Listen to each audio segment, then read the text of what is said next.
Hey team, welcome to another Building Better Baseball timeout. And in today's timeout, we're going to go over how to keep a scorebook in baseball. So if you're a scorekeeper and you need a refresher, this is going to be perfect for you. And even if you're brand new, this is a perfect beginner video on how to keep a scorebook in baseball.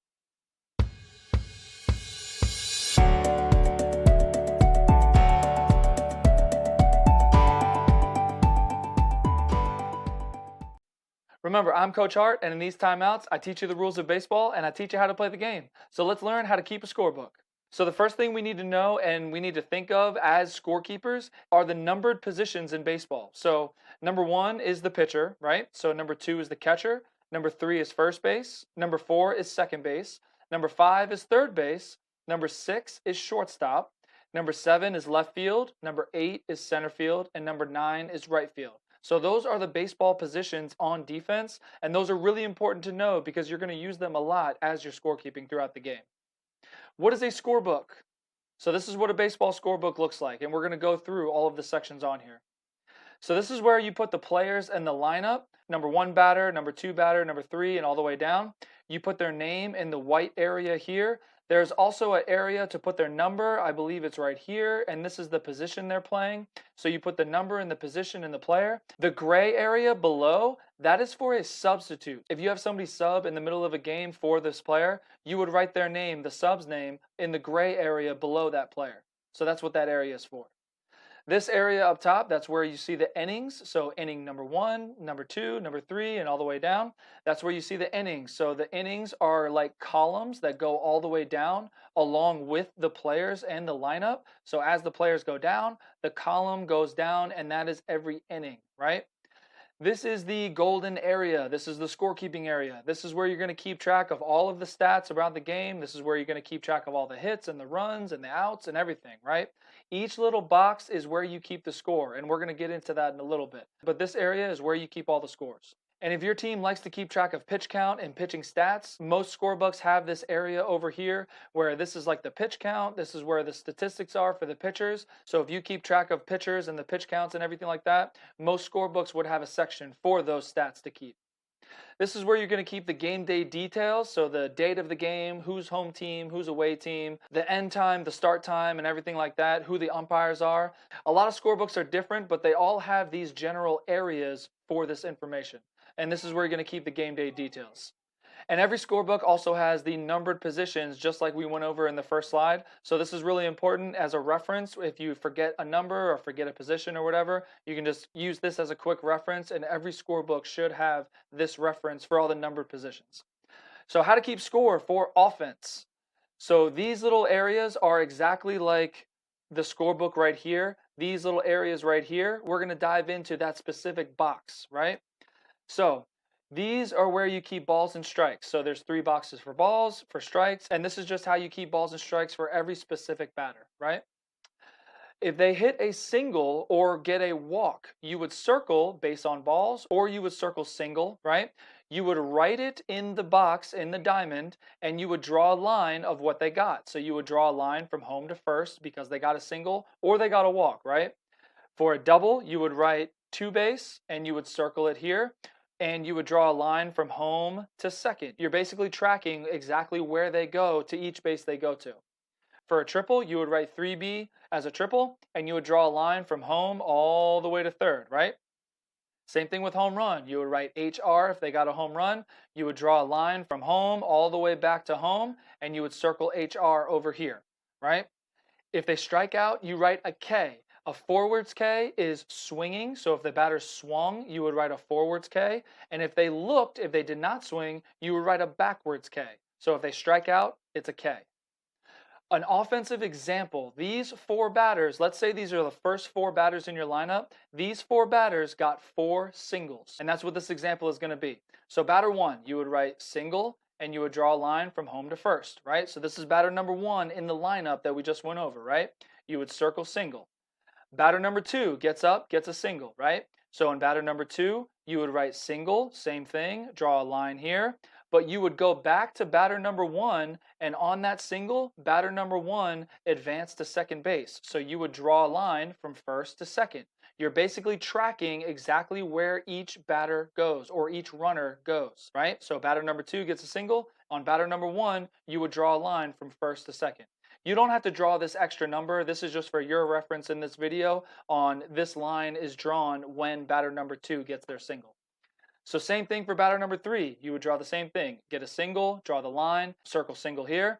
Go back to batter number 2. You would draw the line because they advanced to second base. Now you would go back to batter number 1 and you would draw a line from second to third because on the third batter, he advanced from second to third. Now there's bases loaded, right? With the fourth batter coming up, they get a single. You would write the same thing. You would write a single or just circle it. You would draw a line from home to first. Batter number 3, you would draw a line from first to second. Batter number 2, you would draw it from second to third.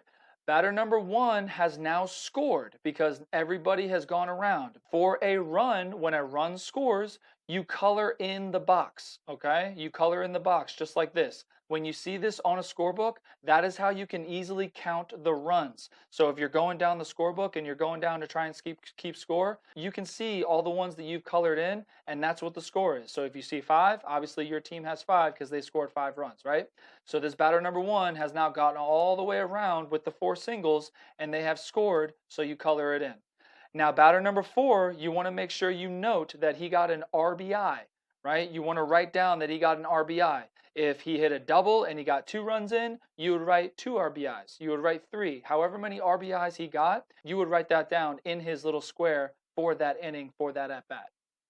Some special situations, you do the same thing. You draw the line and track where the runner is going, and you just write down what the special situation was. So if they reach base on an error, you would write E. ROE is reached on error. So if they got on by an error, you would write ROE or just E, right? So HBP is hit by pitch. So you would draw a line from home to first and you would write HBP. So if they got on by pass ball, you would write PB right here. You would draw a line from home to first and you would write PB as in pass ball. If they have a stolen base, you would write exactly in this situation. In this example, it says SB. That's exactly what it would look like. If they're on first and they stole second, you would draw a line from first to second and you would write SB as in stolen base. For a fielder's choice, if they got on by fielder's choice where they could have gotten out, but the fielder made a choice to go to another base to get an out, you would draw the line from where they went and you would write FC as in fielder's choice. For a BK or a balk, same thing with the stolen base. You would draw a line from first to second or second to third. Wherever they are coming from and going to, you would draw that line and you would write BK as in balk. For a defense example, for the defense, you have to write the position number of the defender and what happened. So where the ball went and what that defender did. So in this example, number 6 is what? Shortstop, right? So the ball went to shortstop and he threw it to first base. So you can even draw a line. Some people like to draw a line from shortstop to first base, just as another extra tip there. But if you write 6-1, that means the shortstop got a ground ball and they threw it to first base. So you would say 6-1, and you would down here, you would write 1 out. So that player got the first out, and that's a good way to keep track of the outs. You just write 1 out, 6-1, 1 out, right? Let's say the second batter comes up and they hit a fly ball to center field, right? You would write FO as in fly out, GO is ground out, FO is fly out to 8, right? So 8 is center field, fly out to center field, 2 outs. So they flew out to center field, now there's 2 outs. So we write that down and we write down FO8 as in fly out to center field. Let's say the third person comes up, they hit a single, right? So you would write down single or circle it, either one, and then they try to steal the base, but they got thrown out at second base.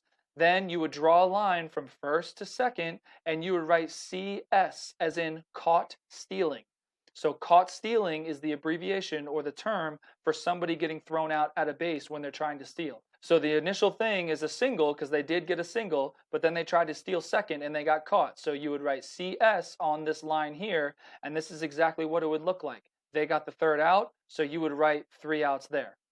And this is what we say here. We have to write how many outs are in the box. So if somebody gets an out, you just write how many outs there are in the box. It's more for your reference, but also to keep in the scorebook for everybody's reference. So a new inning, this is how we do a new inning, okay? So let's say that there's 1, 2, 3, 1, 2, 3, right? So first 3 outs. First batter gets out. There's 1 out. Then the second batter gets out. There's 2 outs. Then the third batter gets out. That's the end of the inning, right? So this is the first inning here. You would draw a line here, just like this, as in end of the inning. There's nothing that goes in the bottom of the first inning anymore. The first inning is done. So you move over to the second inning column here because the next inning is the second inning. You would move over here as this arrow is pointing. You would start with batter number 4. So second inning, batter number 4. Let's say he gets out. Then batter number 5 gets out. Then batter number 6 gets out. New inning, that's 3 outs. Same thing. You draw a line here as in the end of the second inning, and then you would just move over to the third inning, just like this. So all of the stuff that we just went over for the outs and the singles and the doubles, you would record in every single batter's box here. You would go all the way down until there's 3 outs. And then after 3 outs, you draw a line to designate or signify the end of the inning. And then you just move over to the next inning and start at the next batter. So you just draw a line signifying the end of the inning and then move over into the next column for the second inning and then third, fourth, all the way down the scorebook. Inning totals. So after an inning is done, you want to total everything up. How many runs, how many walks, how many of every single statistic is there.